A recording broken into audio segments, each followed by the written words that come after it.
Özbek, Türkmen, Uygur, Tatar, Azer bir boylu.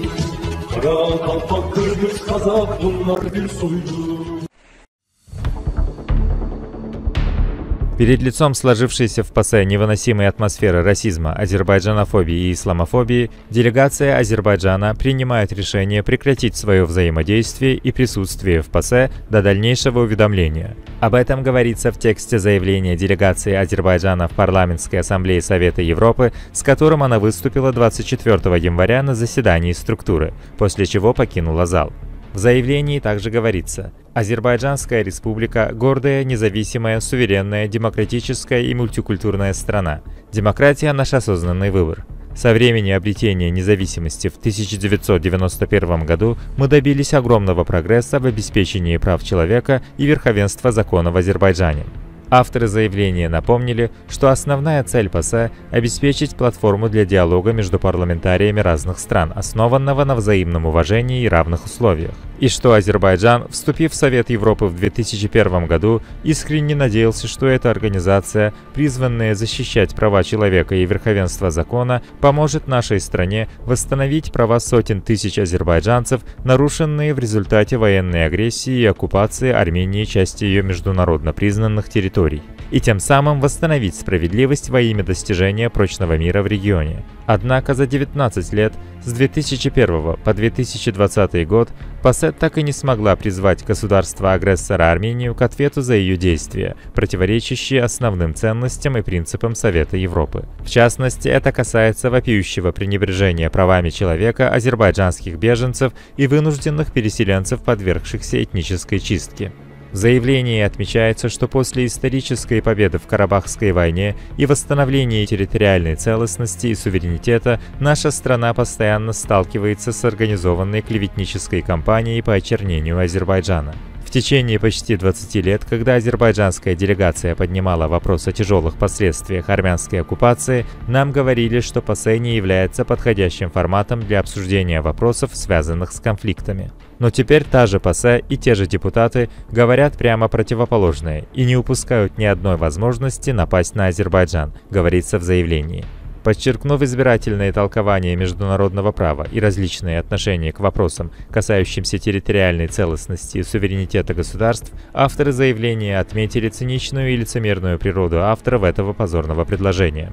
К сожалению, ПАСЕ используется как платформа для нападок на некоторые государства-члены. Основные принципы ПАСЕ используются определенными предвзятыми группами для продвижения своих узких интересов. Политическая коррупция, дискриминация, этническая и религиозная ненависть, двойные стандарты, высокомерие, шовинизм стали преобладающей практикой в ПАСЕ. Мы рассматриваем инициативу по оспариванию полномочий делегации Азербайджана в ПАСЕ как часть этой порочной кампании. Мы также рассматриваем эту инициативу как преднамеренную и неприемлемую попытку необоснованного вмешательства в текущий избирательный процесс в Азербайджане и яркий пример коварных действий по подрыву функционирования демократических институтов в нашей стране. Предлагаемый отказ ратифицировать полномочия нашей делегации станет серьезным ударом по авторитету и беспристрастности Совета Европы в целом, и ответственность за его серьезные и необратимые последствия будет полностью возложена на его инициаторов. Никто в мире, в том числе и сидящие в этом зале, не могут говорить с Азербайджаном на языке угрозы шантажа. Никогда еще в истории ПАСЕ эта организация не вела себя столь позорным образом, говорится в заявлении азербайджанской делегации.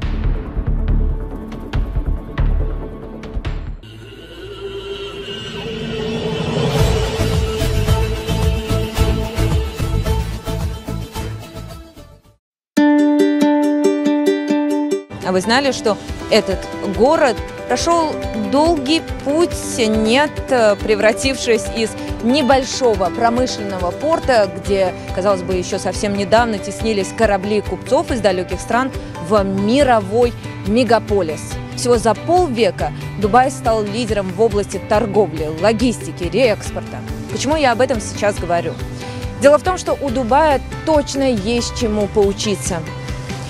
И это одна из причин, по которой мы сегодня находимся здесь. Дубай обладает крупнейшим портом на Ближнем Востоке, а Бакинский международный морской торговый порт крупнейший на Каспии. Так что и Азербайджан, ставший транспортно-логистическим центром в регионе, может поделиться своим опытом. К слову, это вторая причина, по которой мы сейчас находимся в Дубае. Солнечный мегаполис в этом году принимает форум «Каспийская неделя». Престижное мероприятие и есть та самая платформа, на которой спикеры и участники обмениваются опытом.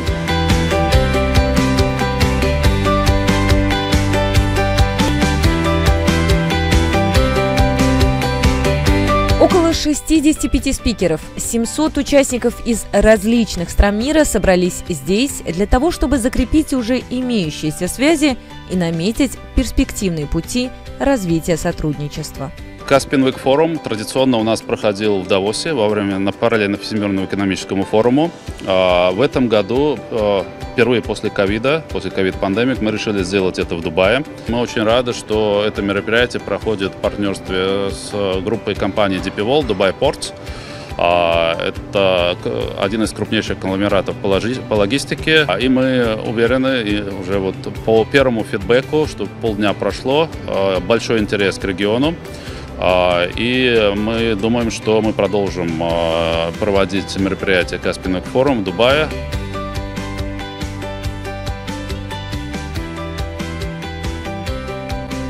Отрадным является тот факт, что уже на первой панельной сессии, буквально в день открытия, спикеры подчеркнули роль Азербайджана в укреплении транспортной инфраструктуры на Каспии. Азербайджан – современный транспортно-логистический хаб, главный в регионе Южного Кавказа, и сегодня с этим согласны все присутствующие. Азербайджан является, как говорят англичане, пионером в этом процессе. Да? То есть мы, по большому счету, первая страна Каспийского региона, которая осознала, что интеграция Каспийского региона в мировую экономику – это та большая задача, которая стоит перед всеми нами. И именно поэтому Азербайджан был пионером, точнее, знаете, как англичане используют два слова – пионер и чемпион. На русском языке эти слова используются в несколько другом значении, но они означают людей, которые осознали и действуют первыми. И Азербайджан был первым, когда он соединил Каспийское море с мировыми рынками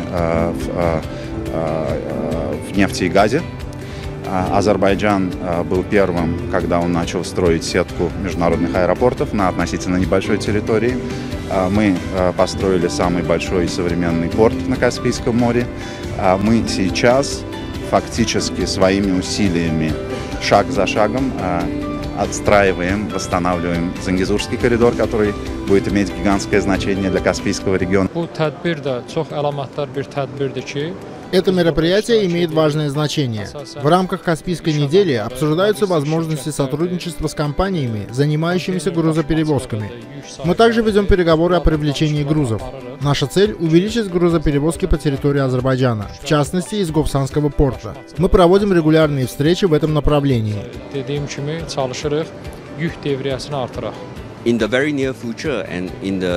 В ближайшем будущем Бакинский международный морской торговый порт будет играть важнейшую роль как транспортный хаб, облегчая торговлю по среднему коридору. Во-первых, потому что Азербайджан выгодно расположен. Во-вторых, из-за развитой инфраструктуры и предоставляемых услуг. Стратегически мы готовы к будущему. Мы уже приступили ко второй фазе расширения порта. Это позволит увеличить объем перевалки грузов. Средний коридор играет очень важную роль, потому что какими бы продуктами или даже сырьевыми товарами вы не располагали в стране, если у вас нет логистики для экспорта этих продуктов, они не имеют никакой ценности. Так что это очень важно с точки зрения импорта и экспорта. Шелковый путь проходит через Азербайджан. Азербайджан играет важнейшую стратегическую роль в рамках инициативы «Пояс и путь». Исторически Азербайджан был очень связан с Китаем. Это также имеет значение с точки зрения культурного обмена. Сейчас мы можем продолжать эту традицию и вновь совместно строить этот маршрут. Китай активно сотрудничает с местными властями, логистическими компаниями. Это является ключом к успеху. На форуме Caspian Week участники получили возможность не только ознакомиться с транспортно-логистическим потенциалом Азербайджана, но и сосредоточиться на передовых методах решения логистических проблем. На обсуждение были вынесены достаточно актуальные темы, такие как блокчейн, искусственный интеллект, роль женщин в логистике, четвертая промышленная революция и многие другие. В центре внимания участников форума также находятся вопросы торговой интеграции. Здесь, на Каспийской неделе, перед торговым домом Азербайджана в Дубае также представилась возможность для продвижения местного производства и всемирного признания бренда «Made in Azerbaijan». В рамках форума наша съемочная группа не упустила возможность посетить и торговый дом. Azərbaycan Ticarət Evi Dubay filialı yeni məkanda bu ilin may ayının 10-da. В мае этого года торговый дом Азербайджана в Дубае продолжил свою деятельность по новому адресу. Здесь можно встретить более 600 видов различной продукции. В основном это продукты питания из Азербайджана. Мы знакомим местное население с отечественной продукцией. Мы стараемся принимать участие в таких форумах, как Caspian Week, так как они способствуют расширению контактов. Мы знакомимся с другими компаниями и рассматриваем варианты сотрудничества с ними. Вам наверняка известно, что всего в мире торговых домов Азербайджана 13. Один из них здесь, в Дубае, другой в Дохе и других странах. Неделю назад здесь проводилась ярмарка продуктов питания. Мы в ней также принимали участие. Очень скоро, 27 ноября, в Абу-Даби пройдет очередная выставка, и там мы будем выступать со своим стендом. Keçiriləcək hansında ki biz artıq öz stendimizlə, öz yerimizlə iştirak edəcəyik, çıxış edəcəyik orada.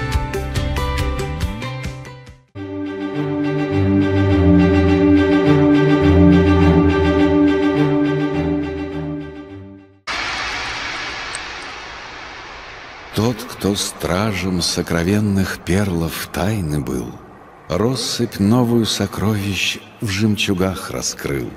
На весах небес 2 чаши есть, и на одной чаше камни равновесия, жемчуг на другой.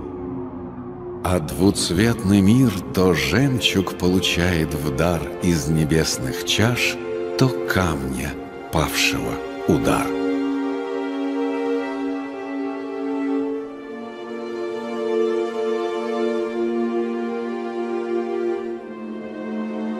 Отцом их стал могучий горный великан Кепяс, а матерью — стремительная, холодная и прозрачная река Ахсу. Миллионы лет Кепяс и Ахсу провели рядом друг с другом.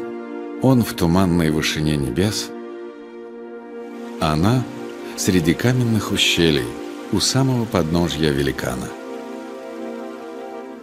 Миллионы лет длилось ожидание встречи, пока однажды не задрожала земля под ногами великана. Затряслись его каменные стены руки, и в одно мгновение взлетели в небо, а потом с ужасающей силой устремились вниз, в глубокое ущелье испуганной Ахсу.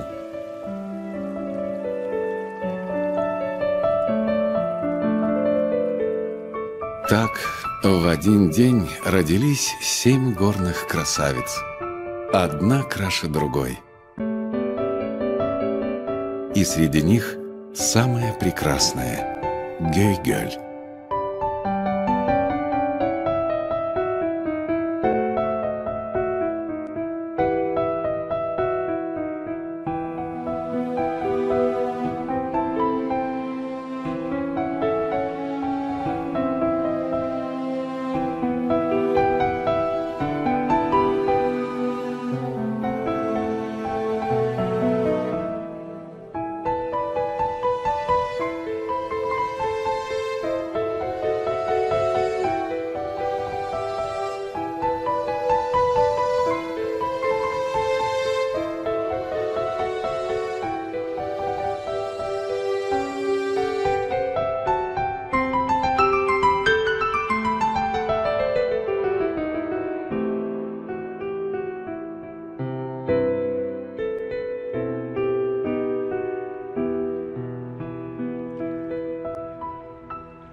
Озеро Гёй-Гёль необычно и уникально.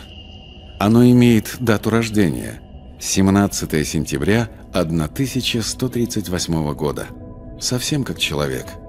В этот год сильное землетрясение, произошедшее в Гянже, разрушило значительную часть горы Кепяс. В результате образовалось множество озер, не 7, 19, и множество ключей, ручьев, речек. Самые крупные из озер – Маралгёль, Гарагёль, Зелегёль, Ордакгёль, Гюзгюгёль, Шамильгёль. И среди них, как бесценный бриллиант в ожерелье природных украшений, голубое озеро Гёй-Гёль.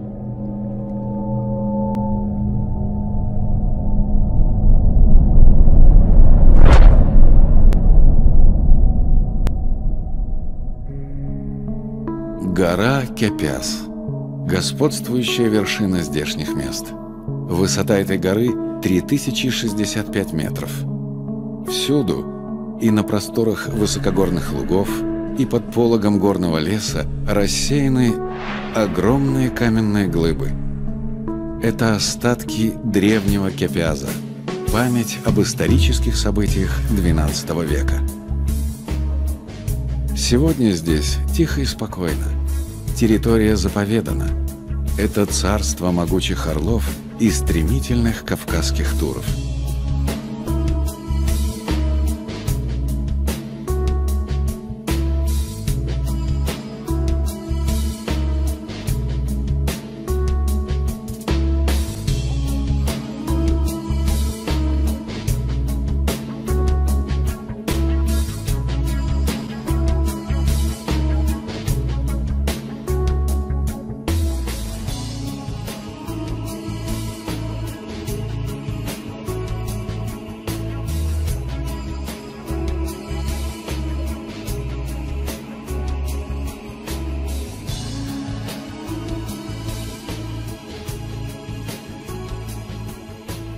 Гёй-Гёльский национальный парк был создан совсем недавно, в 2008 году. Но на самом деле это самая старая охраняемая территория республики. Первый в Азербайджане заповедник, Гёй-Гёльский, был организован именно здесь, в 1925 году. Расположен Гёй-Гёльский национальный парк на Малом Кавказе, в северо-восточной части Муравдакского хребта, в пределах абсолютных высот от 110 до 3065 метров.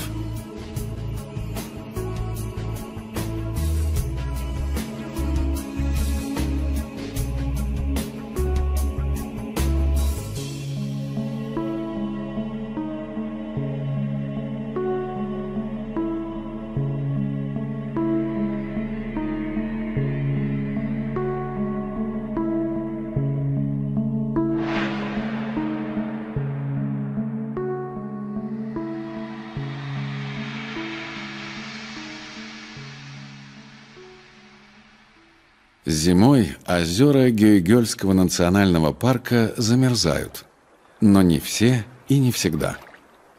И поэтому почти всю зиму возле заповедных водоемов держатся самые разнообразные животные – звери и птицы, цапли, утки, поганки, лысухи, аляпки, горные трясогузки.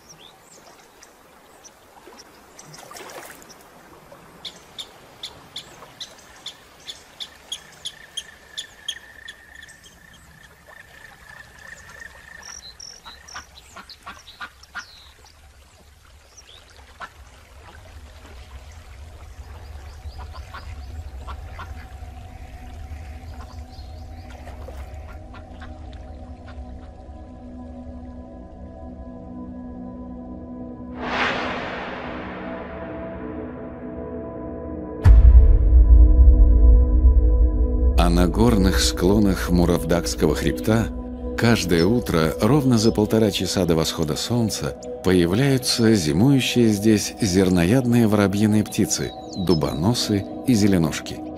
Они прилетают сюда, чтобы полакомиться мельчайшими кусочками горных минералов. Минеральные вещества в питании любых животных играют важную роль. Для нормальной жизнедеятельности всем, в том числе и птицам, необходимы кальций, фосфор, натрий, калий, а также микроэлементы – марганец, железо, медь, кобальт, цинк. Все эти элементы содержатся в обычных растительных и животных кормах в недостаточном количестве, поэтому птицы обязательно должны получить специальную минеральную подкормку. Вот и летят они на удобный горный склон с известняковыми выходами. Пока леса на склонах Муравдакского хребта еще только пробуждается от зимней дремы, природа озера Гёй-Гёль уже спешит к весеннему солнцу.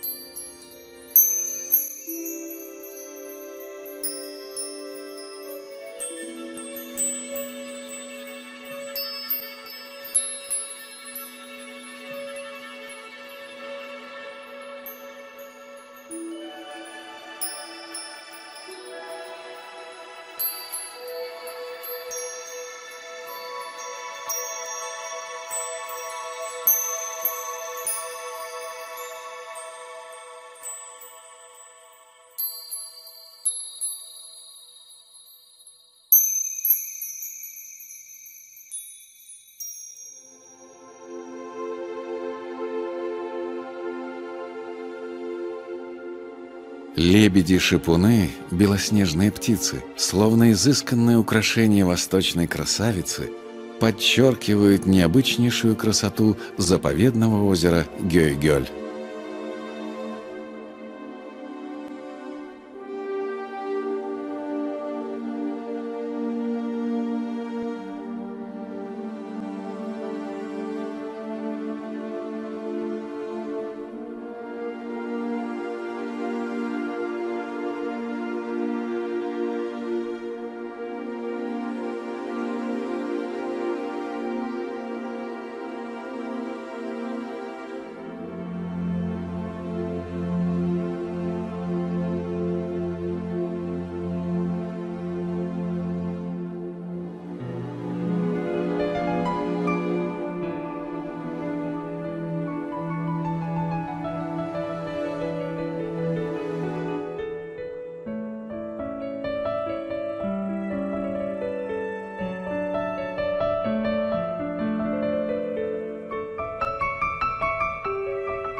В весеннее пробуждение Гёй-Гёля вплетаются брачные турниры задиристых уток гоголей, крики ярких и нетерпеливых черношейных и малых поганок, погонышей и усатых синиц, неутихающие песни камышовок и древесных лягушек-квакш.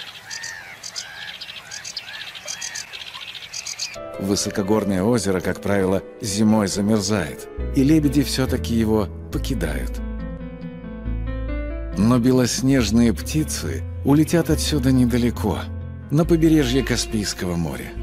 Улетят, чтобы ранней весной вернуться и своим прилетом открыть еще одну, новую страницу бесконечной поэмы жизни, название которой «Гёй-Гёль».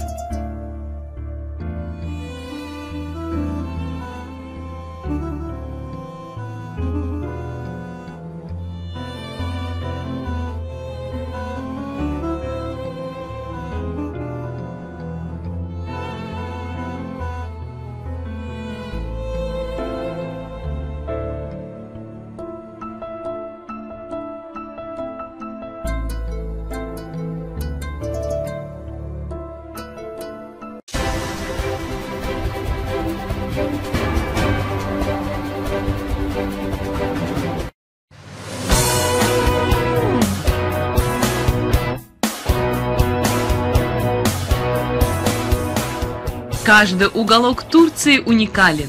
Традиционные блюда, сладости, изделия, нравы и привычки.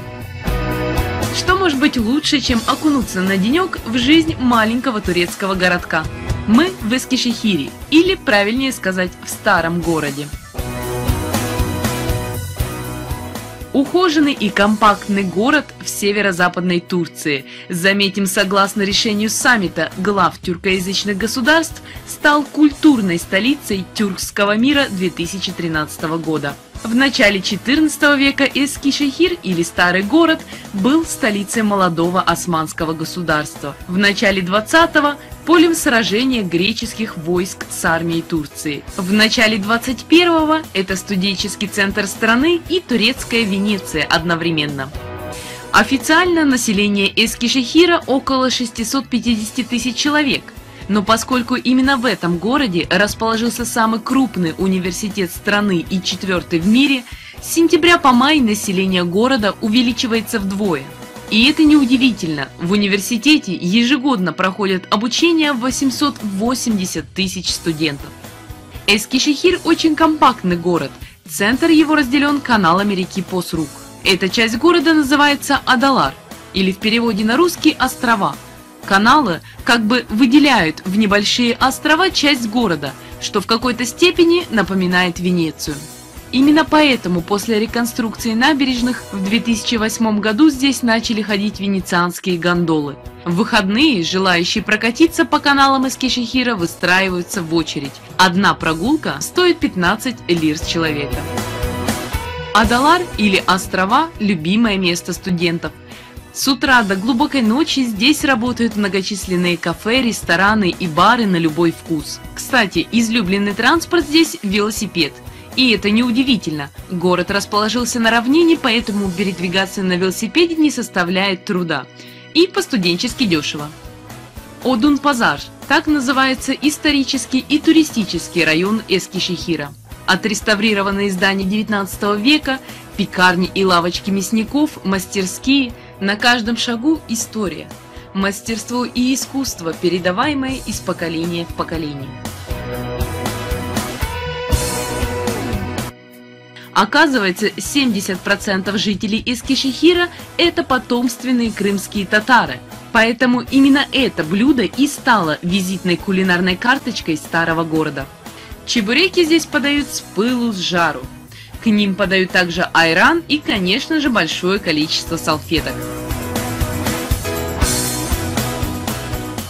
И на заметку, чебуреки в Эскишехире среднего размера, и мяса в них кладут не очень много, поэтому стоит заказать сразу 3 или даже 4 штуки.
Anadolu'nun merkezi Eskişehir'imizin Mihalıçık ilçesinden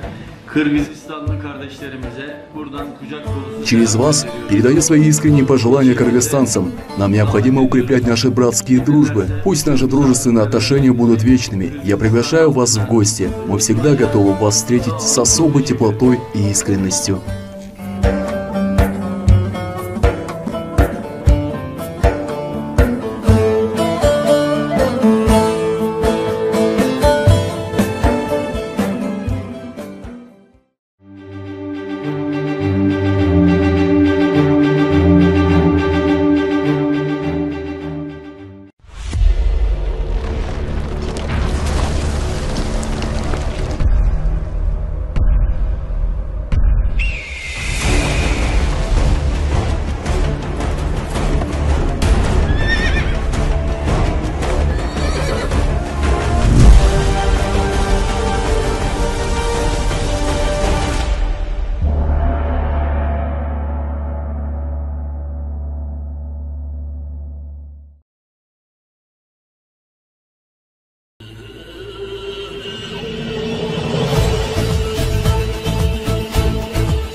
Бросай все, приезжай в Узбекистан.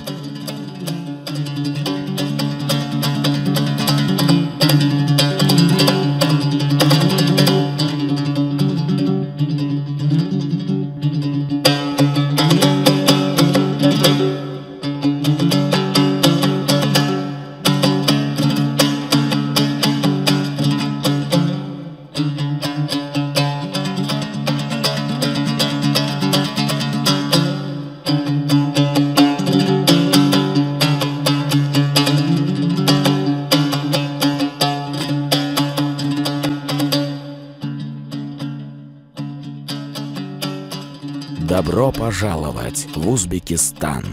Рай на земле.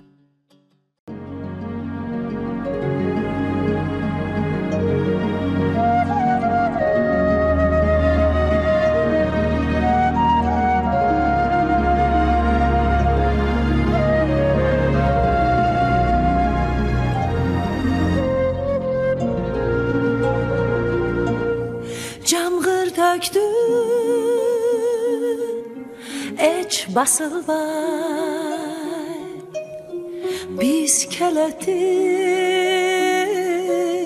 kol şal bolup çol garovoy göz açılmay bet aldımda şamal soğuk kunkur kara camgır döktü o şalkımlar kayda gitti jastığımda cegeceğim kayrılmazdan geteberdi camgır döktü eske düştü alız kalgan yastığımda sağımdasın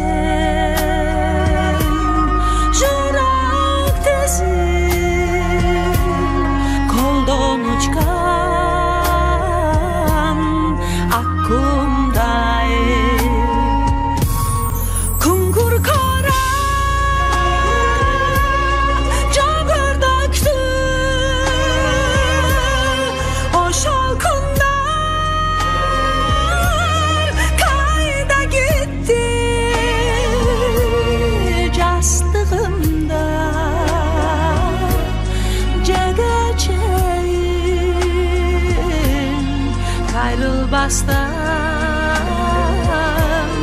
keteberdi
keteberdi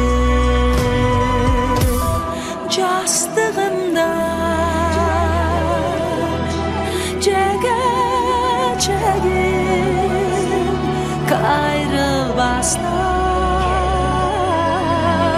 keteberdi